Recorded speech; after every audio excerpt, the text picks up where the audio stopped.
অবিশ্বাস্য ঘটনার সাক্ষী হলো ব্রাজিল ফুটবল। এক ম্যাচেই 23 ফুটবলার দেখলো লাল কার্ড।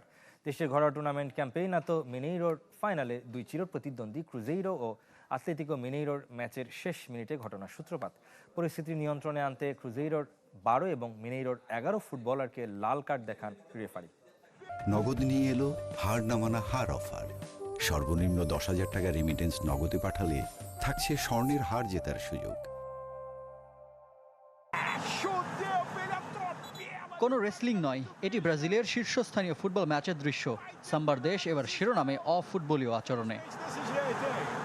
ঘটনার সূত্রপাত ম্যাচের দ্বিতীয়ার্ধের অতিরিক্ত সময়ে 1-0 গোলে এগিয়ে জয়ের খুব কাছে ক্রুজেইরো। তখন তীরের শিষ্যদের একটি আক্রমণ রুখে দিয়ে স্ট্রাইকার ক্রিস্টিয়ানকে হাঁটু ও হাত দিয়ে এলোপাথারি আঘাত করেন আতলেতিকো গোলরক্ষক এভারসন। এরপরই বদলে যায় পুরো দৃশ্যপট। ফুটবল মাঠ রূপ নেয় রণক্ষেত্রে।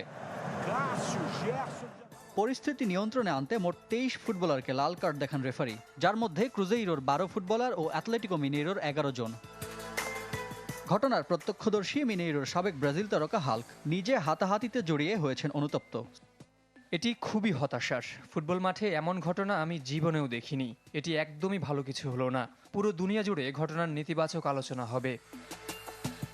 নজিরবিহীন বিশৃঙ্খলায় ঢাকা পড়েছে ম্যাচের ফলাফল। চিরপ্রতিদ্বন্দ্বীদের 1-0 গোলের ব্যবধানে হারিয়ে শিরোপা নিজেদের করে নিয়েছে ক্রুজেইরো, যে দলের দায়িত্বে সাবেক ব্রাজিল কোচ তিতে। আমি ক্রুজেরিও ভক্তদের ভালোবাসা ও সম্মান জানাতে চাই। আমার হয়তো কখনো সক্ষমতার অভাব থাকতে পারে, তবে সমর্থক ও কাজের প্রতি ভালোবাসা ও সততার ঘাটতি কখনোই ছিল না।